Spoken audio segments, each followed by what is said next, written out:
Bonjour et bienvenue dans l'émission Paroles de femmes. Nous sommes dans cette série sur le deuil et pour poursuivre, nous avons une invitée aujourd'hui que vous avez peut-être déjà vue dans une autre émission. Indice. Et c'est Martine. Bonjour Martine. Bonjour Annabelle. Et Martine qui travaille à Enseigne-moi. Tu t'occupes du doublage notamment et puis aussi tu participes de temps en temps à l'émission Hosanna. Où tu secoues des petits trucs, des petits œufs, des choses comme ça. Voilà. Et aujourd'hui, tu es venue nous voir parce que tu as vécu aussi un deuil. C'est relativement récent. En fait, tu en as vécu 3 quasiment coup sur coup. Tu vas peut-être un peu nous en parler, mais on va surtout parler de ton frère qui s'est suicidé. Et tu vas nous dire comment tu as vécu ça, comment tu as traversé ça, parce que un suicide, c'est violent, la nouvelle est violente et c'est comme un double choc à encaisser. Il y a la souffrance d'avoir perdu la personne, mais il y a la souffrance aussi de l'événement lui-même qui vient remettre beaucoup de choses en question, lever beaucoup d'interrogations.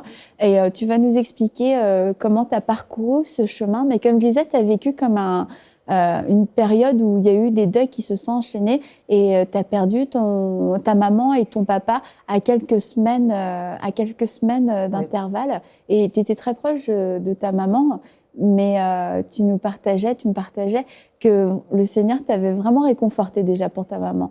Oui, en fait, maman est décédée d'une embolie pulmonaire, donc c'est arrivé subitement. Et c'était un samedi. Cette journée-là, j'étais partie tôt avec des amis pour une balade en forêt, en montagne. Et au retour, on s'était arrêté pour, tiens, pourquoi pas faire un petit tour sur un lac en kayak. Donc, puis il y a eu un moment, vous allez comprendre pourquoi je parle de ça. Il y a eu un moment où toutes les 3, on ne bougeait plus, on était simplement sur le lac, qui était magnifique, c'était l'automne, les feuilles dans les arbres étaient rouges, jaunes et tout. Et il y a eu comme un moment de grâce où on était simplement dans la paix de Dieu, la présence de Dieu, silencieux, et c'était bon. Mm-hmm. Et pourquoi je vous parle de ça, c'est que quand j'ai appris au retour à la maison, quand j'ai appris le décès de ma mère, j'étais sur place et j'étais devant sa porte, et là, la constatation était faite qu'elle était décédée et tout. Et je me sentais effectivement comme dans une détresse. La douleur était là, mais en même temps, l'image qui m'est revenue, c'est cette paix que j'ai ressentie sur le lac. Wow. Et je sais que c'est Dieu qui m'a parlé à travers ça. Parce que c'était pas le moment de repenser à ma journée, de ce que j'avais fait le matin ou non. Mais effectivement, j'étais là devant la porte, dans une douleur indescriptible, mais ce souvenir-là m'est revenu et Dieu m'a dit, tu peux rester en paix. Tu peux rester en paix. Wow. Oui, parce que ta maman, elle avait fait de Jésus son sauveur. Exactement. Wow. Exactement. Et ça t'a porté dans cette période de deuil? Entièrement. Mm-hmm. Entièrement. Et je me souviens même que le dimanche, j'ai même dansé pour louer le Seigneur parce que je savais que maman était bien, finalement. Mm-hmm. Délivrée de toute maladie et de tout mal, quoi. Mm-hmm. Donc, ça n'empêche pas d'avoir vécu la douleur, le brisement, la séparation. Donc, j'ai vécu le deuil, mais je crois que je l'ai vécu sainement, justement. Mm-hmm. Et ça, c'est précieux. Et après, quelques temps après, t'apprends donc la nouvelle que ton frère est décédé et qu'il s'est suicidé. Oui, mais en fait, auparavant, 3 semaines plus tard, c'est mon père qui est décédé. Exact. Et donc, 3 semaines, c'est quand même rapide pour vivre un autre deuil. Et, mais simplement pour dire, pour mon père, je suis aussi heureuse d'avoir pu lui parler parce qu'il a vécu un coma avant de décéder. Et je considère que ces paroles que j'ai pu lui dire sont quand même précieuses. Mm-hmm. Et, mais ça aussi, c'était un deuil qui n'était pas facile. Mm-hmm. Mon frère, oui, ça a été 2 ans et demi après. Donc, c'était il y a quelques mois seulement. Et oui, ça, c'est un double choc, effectivement, comme tu le disais, parce que c'est d'abord la douleur extrême de te faire arracher quelque chose. C'est comme on est de la même famille, on est du même sang. Je parle. Il y a la famille spirituelle, mais la famille terrestre, je dirais naturelle, on ressent quand même des liens très forts. Et c'est ça, c'est de sentir que quelque chose t'est arraché. Ça fait mal. Mais aussi, il y a la douleur de l'inattendu, du fait que tu t'attendais tellement pas à ça. Je veux dire, mon frère, il avait des projets, il venait de terminer des études, il avait 48 ans. Il venait de terminer des études pour devenir entrepreneur. Il était fier de ça. Il venait de faire des rénovations de sa salle de bain. Il avait l'air... Je ne l'avais jamais vu aussi épanoui. Il avait l'air heureux avec sa femme et tout. Donc, C'était le choc. c'est un choc. C'est vraiment un choc. Vraiment, vraiment. Et puis, il n'a pas laissé de lettres, rien Non. du tout. Donc, il n'y a pas d'explication. Et après, il faut aussi gérer cette incompréhension. Il n'y a pas de réponse, la personne part et on ne sait pas pourquoi. Et elle n'est plus là pour pouvoir nous répondre. Et du coup, ça fait lever beaucoup de questions sur mais pourquoi je ne l'ai pas vu? Est-ce que j'ai manqué quelque chose? Est-ce que j'aurais pu faire quelque chose? J'imagine que tu l'as vécu. Oui. En fait, pas tout de suite, mais c'est après. Petit à petit, il y a des souvenirs qui me revenaient. Une phrase, un petit truc. Et là, en voyant avec du recul, tu te dis, ah, peut-être que oui. Peut-être que ça, c'était un petit signal. Mais honnêtement, j'avais jamais rien vu il n'y avait jamais rien dit qui aurait pu allumer des lumières ou qui aurait pu m'avertir, sauf peut-être une phrase qu'à l'époque, j'avais cru que c'était une blague. Parce que quand nos deux parents notre père et notre mère sont décédés à peu de semaines d'intervalle, je lui avais dit, bon, là, il n'y en aura plus maintenant parce qu'on les a perdus tous les deux. Et puis, il avait dit, ah, on ne sait jamais. En voulant dire, on ne sait jamais, mais j'ai dit, voyons. Mais je pensais peut-être qu'il parlait plus comme qu'il pourrait arriver un accident à quelqu'un. Mais jamais, jamais, j'aurais pensé qu'il pouvait contempler le suicide. C'est ça. Et tu as été attaquée par la culpabilité, la condamnation? Oui, je dirais dans peu de temps après que j'ai appris le décès. Donc, c'est sa femme qui m'a téléphoné le matin, le dimanche matin, et j'ai tout de suite... Donc, je pleurais, j'étais vraiment dans un état de choc. Je pleurais à cris, à chaudes larmes, évidemment. Mais donc, quelques minutes, je dirais, dans d'une heure, j'ai senti justement... j'ai senti vraiment une oppression ou des accusations ou comme si vraiment le diable ennemi voulait me mettre ça sur les épaules. Et j'ai dit non. J'ai dit non. J'ai crié et j'ai vraiment pris position. J'ai dit non. Je refuse toute accusation. Je refuse toute responsabilité. J'ai vraiment refusé ça et ça a été terminé. Ce qui ne m'empêche pas par la suite de réfléchir sur les choses, les opportunités que j'ai peut-être ratées, sur peu importe, mais je n'en prends pas la responsabilité. Et tu as raté une opportunité, selon toi? Oui, oui. Ouais. C'est la première qui me vient en tête, c'est peu de temps avant, quelques mois auparavant, j'étais allée chez lui. Sa femme était partie pour le travail et on a soupé ensemble, on a passé un très bon temps. Le jour, on avait fait des activités, etc. Et c'était un très, très bon moment qu'on a vécu ensemble. Puis ça faisait un bon moment qu'on ne s'était pas vus. Donc, ce moment-là était précieux. C'était comme un frère et une sœur qui se retrouvaient. Mais je me souviens qu'après le repas, il y a eu quelques secondes où j'ai senti... C'était le moment où j'ai su que c'était le bon moment pour parler. Mais c'est pas long, hein. Des fois, une seconde passe, une autre seconde. Puis petit à petit, on raisonne un peu, puis on se dit, Ce moment-là est précieux. Tu as eu peur de gâcher le moment. Oui, j'ai eu peur de gâcher le moment. Je voulais pas créer de malaise. Je me suis dit, bon, mais c'est sûr qu'on va se revoir. Il va venir chez moi, je vais venir chez lui, etc. Donc, j'ai décidé, selon ma logique à moi, que c'était pas si important de le faire maintenant. Et donc, oui, j'ai raté une occasion. Puis, vous savez, Saint-Esprit, il nous parle souvent avec douceur. Parce que quand je dis que j'ai senti que c'était le moment, mais il y avait une paix, il y avait quelque chose de doux qui était là. Je savais que la présence de Dieu était là. Mais malgré cela, j'ai juste pas obéi. Voilà. Donc oui, ça, c'est une occasion que j'ai ratée.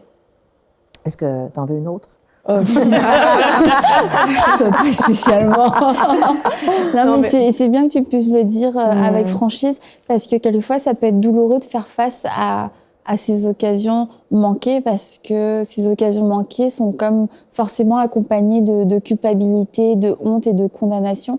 Et puis, tu vois, aujourd'hui, tu peux le reconnaître, en tirer des leçons, reconnaître que Dieu avait prévu de lui parler, connaissait l'état de son cœur, mais que tu n'en prennes pas non plus cette pleine responsabilité, dans le sens où tu n'entres pas dans le jeu de la condamnation, où finalement, ça t'apprendra rien, sinon à rester dans la tristesse. Non.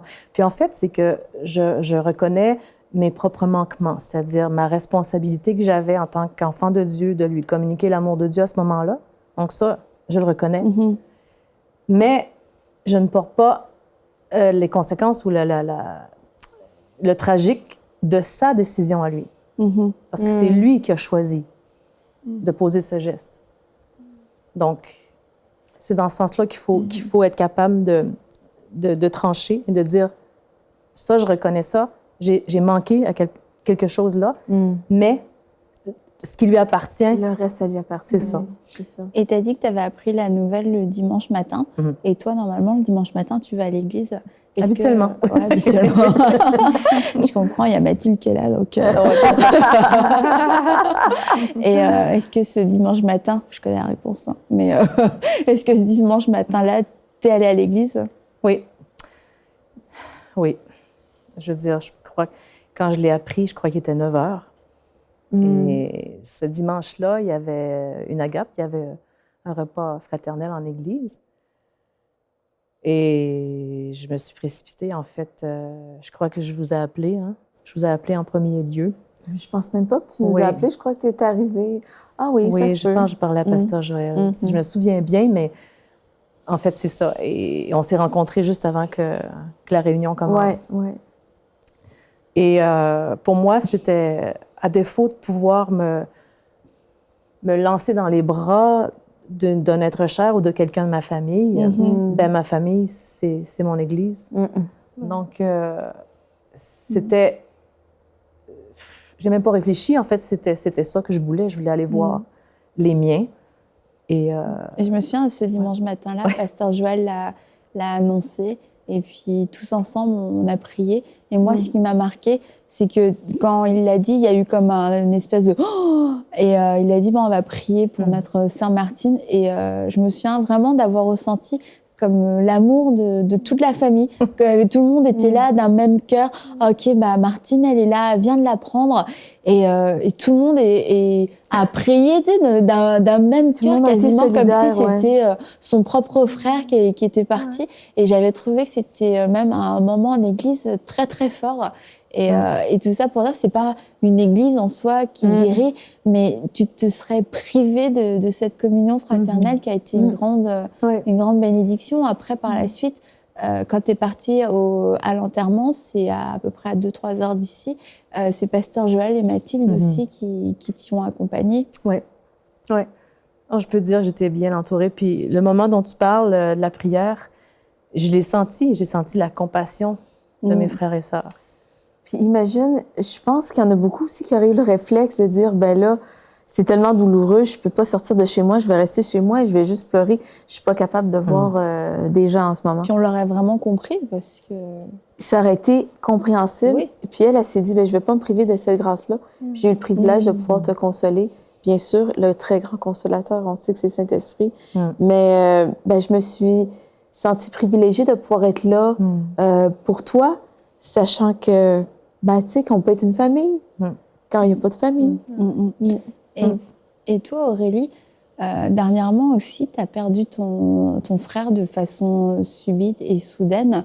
Et tu as vécu à la fois la première partie ici, puis après tu es reparti au Cameroun pour pouvoir retrouver ta famille. Mais par rapport à ce qu'on disait, la famille d'église, en Afrique, le deuil est très familial et communautaire.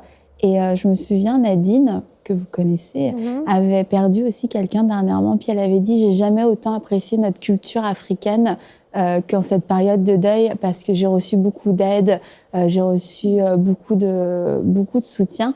Et puis en début de semaine, avec toi, Anne, on a vu que tu avais vécu pour ton premier bébé, que tu as perdu. Ça a été vraiment un moment solitaire. Et ce genre de choses n'arriverait pas en Afrique, ou même dans la communauté. Je ne veux pas généraliser parce que non, parfois, en général, ouais. Je veux pas généraliser en général. Parfois, quand on parle d'Afrique, il y a des personnes qui ne se reconnaissent pas. Mais de ce que moi je sais, c'est vraiment rare que dans une famille, quand il y a deuil, qu'il n'y ait pas cet attroupement qui se fait de façon naturelle. Même si la famille n'est pas là, présente, mais il y a des voisins, il y a toutes les personnes de notre entourage immédiat qui sont là généralement pour des personnes qui souffrent. Et ça, c'est quand même très répandu parce que le style de vie sur le continent veut que on est habitué à être ensemble, même quand on n'est pas dans les mêmes maisons, mais on côtoie facilement son voisin, on côtoie facilement les gens qui nous entourent et on a toujours des liens très forts avec les membres de sa famille directe. Donc, du coup, dès qu'il y a un truc comme ça, t'es jamais comme laissé à part. Il y a toujours des gens qui viennent, qui sont là pour toi, qui savent de quoi tu as besoin. Il y a des personnes, quand elles sont en deuil, il y a des gens qui viennent pour faire la cuisine chez eux. Il y a des gens qui viennent parce qu'ils savent qu'ils viennent manger là avec toi exprès, parce qu'ils savent que s'ils te laissent comme ça, tu ne vas pas te nourrir, tu es trop faible. Donc, ils vont venir, ils vont... Mais quelquefois, tu n'as même pas forcément envie d'avoir cette visite. Mais les gens, entre guillemets, s'imposent parce qu'ils se disent, elle va se laisser aller, elle va se laisser dépérir. Ils font exprès de s'imposer parce que on sait que tu n'es pas comme dans ton état, entre guillemets, normal, parce que tu es choqué, il y a une nouvelle qui vient d'arriver. Donc, du coup, les gens vont même si tu n'es pas vraiment d'accord, les gens vont venir parce qu'ils se disent que tu as besoin de soutien plus qu'autre chose. Même si tu ne l'admets pas, même si tu ne le dis pas, tu en as quand même besoin. Et ils vont forcer même, mais ils vont venir parce que... Mais toi, tu as appris la nouvelle quand tu étais ici au Canada. Quelques jours après, tu es parti au Cameroun, tu es resté là-bas un peu plus de 2 semaines, c'est ça? Une dizaine de jours. Ah, une dizaine de jours. Et c'était comme 10 jours de deuil? Ça allait quand même très vite parce que... Oui, le deuil a mis quand même un certain temps parce que chez nous, le deuil, c'est pas ultra rapide. Ouais. C'est tout un processus, c'est des cérémonies et puis il y a beaucoup de choses à faire. Donc, du moment où je suis arrivée jusqu'à presque quasi quand j'ai laissé comme le deuil aussi à la maison quelque part parce que le deuil prend du temps. Et moi, c'est par rapport à ce qu'on disait tantôt, quand j'ai eu la nouvelle, c'est comme j'ai perdu ma voix, j'arrivais plus les mots ne pouvaient plus sortir de ma bouche. Et toutes les personnes à qui j'ai communiqué, j'écrivais des SMS, mais des mots ne pouvaient plus j'étais plus capable de parler en fait. Et ça, pendant plusieurs jours, en fait, ça a été ça, j'arrivais pas. Je parlais très peu et je ne pouvais parler qu'avec mon père, mes sœurs. Je pouvais parler que des choses extrêmement importantes pour cette situation-là, mais je ne pouvais pas parler d'autres choses, je n'arrivais pas. Et de la même manière, moi, je ne voulais pas que des gens me parlent, m'appellent ou m'approchent. Ça, c'est ma façon, moi, quand il y a ça, parce que tout le monde me harcelait de questions. On ne savait pas ce qui s'était passé. Mon frère était bien important. Il n'a pas eu d'AVC, il n'a pas eu SIDA. Donc, je n'avais que très peu d'informations parce que mon frère, il habitait à Londres, en Angleterre. Donc, même moi, j'étais comme... j'ai pas d'informations, mais toutes les personnes qui étaient au courant n'arrêtaient pas de poser des questions. Et c'était imminent. Donc, moi, j'étais... Enfin, ça venait d'avoir lieu. Donc, moi, j'étais comme... je veux pas... Et puis, j'arrive pas à parler. Donc, tout ça, ça venait faire comme beaucoup de choses sur moi. J'étais comme non.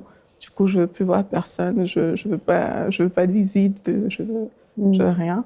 Mais il y a des personnes de mon église qui se sont déplacées, elles ne m'ont même pas prévenue. On m'a appelé à la dernière minute pour dire, écoute, veux-vous pas, on est là, on arrive. Donc, c'est comme ça que ça s'est fait. Puis au final, ça t'a fait du bien. Oui, au final, je crois qu'elles ont bien fait parce que dans ces moments-là, on est vraiment... Il y a beaucoup de choses qui se passent dans la tête. Il y a beaucoup de choses. Il y a aussi la famille parce que nous, on est très proches entre nous, dans ma famille. On s'entend vraiment très bien les uns avec les autres. Et on a comme un groupe familial sur WhatsApp avec mes parents, tous mes frères, toutes mes sœurs. Donc, chacun était un peu... On gérait nos émotions entre nous. Texto, on s'écrivait, on s'appelait entre nous pour savoir comment toi tu vas, est-ce que ça va, des trucs comme ça. Mes parents étaient aux États-Unis et eux aussi, ils ont dû... nous tous, on a dû comme rentrer, nous tous, au Cameroun par rapport à ça. Et on s'écrivait tout le temps, on n'arrêtait pas. Mais justement, par rapport à ça, tu es parti au Cameroun, vous êtes tous retrouvés. Et en plus, vous vous retrouvez pas habituellement parce que vous habitez vraiment partout. Le clan Tchatchou est partout sur la planète Terre. Et là, tu passes 10 jours, il y a tout le monde, il y a toutes les cérémonies, tout ce qu'il y a à faire, beaucoup de monde. Et après, comment on fait? Parce que tu rentres... Et à nouveau, tu es toute seule, le travail reprend, la vie reprend, mais le deuil n'est pas forcément fini à ce moment-là. Non, le deuil ne finit pas comme ça. Moi, enfin, quand le deuil est sorti, directement, j'ai eu une parole de Dieu. Directement, vraiment, ça. Et c'est pour ça, vraiment, moi, je veux encourager des gens à avoir une relation avec le Seigneur. Parce que c'est pas le jour-là que les choses se font. C'est tout ce qui est avant qui amène ça, ce jour-là. Et moi, directement, j'ai eu une parole de Dieu quand le deuil est sorti. Et je savais que Dieu était avec moi. Je ne peux pas expliquer ça vraiment, mais je savais à coup sûr que Dieu était avec moi. Et puis même quand j'avais parce que pour aller au Cameroun, mon voyage était complexe. Oh oui, c'est vrai, tu as eu un voyage. Toujours, je savais que Dieu était avec moi. Même quand j'étais sur place, je ne sais pas comment expliquer parce que j'ai senti une très grande proximité avec le Seigneur à ce moment-là. Dieu m'a montré des choses en rêve. Ce n'est pas des choses qui m'arrivent tout le temps. Et puis, Dieu m'a donné une parole certaine que j'ai eue.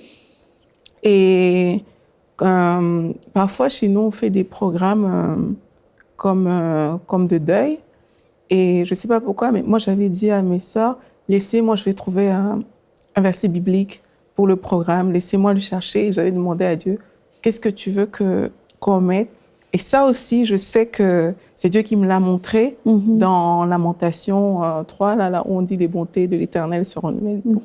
Et ça induit beaucoup de choses. Il y a beaucoup de choses qui se sont faites même pendant le deuil, les prédications qui ont été prêchées, parce que moi, je n'avais pas la force de dire certaines choses, mais qui allaient comme dans le sens de, comme c'est ça qu'il faut dire à ce moment-là. C'est pas un moment où où tout s'effondre, il faut le dire. Et j'ai vraiment vu Dieu conduire les choses dans ce sens-là par rapport à ça. Et vu qu'on s'est retrouvés tous ensemble avec mes frères, moi, c'est ça qui me plaît dans ma famille, c'est que beaucoup de choses peuvent arriver, mais on est conscient qu'on s'aime quand même les uns des autres. On est vraiment conscient, ça veut dire qu'on peut être là dans le deuil, on se protégeait, on se protège toujours. Et on est conscient de certaines choses, même si on ne le formule pas avec nos bouches, mais on sait qu'à tel moment, on est conscient, on se comprend. Et c'est pour ça qu'on peut être loin, mais le jour qu'on se retrouve, on est toujours comme proches et ensemble dans ces moments-là. Wow. Mais non, ça, c'est aussi un truc, c'est que pour certaines personnes, peut-être qui vivent le deuil, il y a la douleur qui est présente, qui est toujours là. Moi, je comprends par rapport à ça, parce que moi, ça m'arrive souvent que la douleur du départ de mon frère vienne vraiment me chercher. Et pour moi, je vois ça comme si c'est le diable qui est en train de me cribler vraiment. Et je sais que mon âme est vraiment fortement touchée par rapport à ça. C'est un fait. C'est que mon âme est atteinte, mais je sais aussi que c'est pas par mon âme que je réussirai à sortir de ce chagrin-là. Ce n'est que par la force de Dieu, la consolation que le Saint-Esprit peut donner, que c'est possible. Et même avec mes frères et mes autres frères et sœurs, c'est ça que j'essaie de leur dire, c'est que notre âme ne peut pas vraiment, à lui tout seul, gérer cette émotion-là, parce qu'elle est trop forte pour nous. Mais il n'y a que le Saint-Esprit, de façon surnaturelle, qui peut l'enlever. Donc, ça ne sert à rien que je me batte avec mon âme, mais que je laisse vraiment Dieu faire son œuvre dans ma vie et accepter ça. Et je pense que tu es d'accord avec ça, Martine, parce que toi aussi, tu as dû être touchée dans ton âme. Et la tristesse, c'est là, c'est indéniable. Et vouloir juste ne pas vivre la tristesse, c'est pas la solution, en fait. Non. Mais les émotions, ça fait partie du deuil aussi. Parce que comme en fait, chaque personne qui vit un deuil vit ce brisement, cette rupture, ce manque. Dans le cas d'un suicide, c'est accompagné d'incompréhension et aussi cette espèce de désir qui est absolument non réalisable de revenir en arrière. Parce que tu dis « Ah, j'aurais pu ». Donc, c'est impossible de revenir en arrière. Donc, il y a une douleur de la perte, mais il y a une douleur qui est multipliée par d'autres petites douleurs qui accompagnent le suicide. Donc, la guérison se fait. Et oui, comme Aurélie dit, parfois ça revient fou.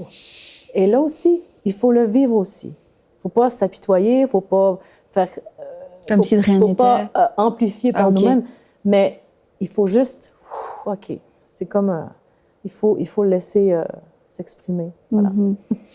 J'aimerais vraiment... merci, je vous dis merci. Et comme j'ai remercié tous nos autres invités cette semaine, à partager ça, parce que quelquefois c'est pas évident de partager ces choses-là, surtout quand ce qui vous concerne c'est des choses qui sont relativement récentes. Alors vraiment un grand merci. Et j'aimerais terminer cette émission en vous partageant ce psaume, c'est que ta bonté soit ma consolation et que tes compassions viennent sur moi pour que je vive. Et vous pouvez vous saisir de tous ces versets de la parole qui vous parlent de la consolation. La consolation est un fait réel. La consolation est quelque chose que Dieu donne gratuitement comme une grâce, alors que la bonté de Dieu soit votre consolation. La Bible nous le dit, comme tu l'as promis à ton serviteur, réclamez, aspirez à cette consolation, recherchez la consolation du Seigneur parce qu'elle est disponible pour vous. Et on se retrouve demain pour une prochaine émission de Paroles de Femmes. Retrouvez toutes les émissions de Paroles de Femmes en intégralité sur www.emcitv.com. Cette émission est rendue possible grâce au précieux soutien des partenaires d'Enseigne-moi Canal International. Retrouvez tous nos programmes sur emcitv.com.